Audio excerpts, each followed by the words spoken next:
আসসালামু আলাইকুম। আজকে আমি আপনাদের গাড়ির সুইচ সম্পর্কে শেখাবো। আপনারা ভিডিওটি সম্পূর্ণভাবে দেখবেন।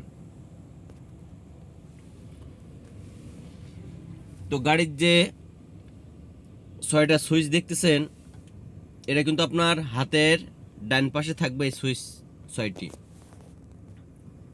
থাকার পর আপনি যখন গাড়িতে উঠবেন, উঠে যখন দরজা আটকাবেন, আটকানোর সাথে সাথে এটাতে সামনে লক করবেন। এই দেখেন, এই যে এই সামনে লক করলাম, এই যে সামনে লক হয়ে গেল। আবার এই যে লক চাপ দিলাম, লক খুলে গেল।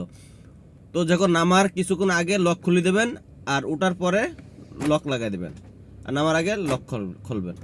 আর এই যে পাশে যে সুইচটা, এটা বলো, যদি আমি চাপ দিই, এই যে গিলাসগুলা নামবে না, কেউ নামাতে পারবে না। গাড়িতে যদি কোনো বাচ্চা ওঠে, তাও আপনি গিলাস লক করে রাখবেন। তা না হলে ওই যে পিছে ওই যে ওখানে সুইচ চাপ দিলে গিলাস নেমে যাবে, তখন রিস্ক হয়ে থাকবে।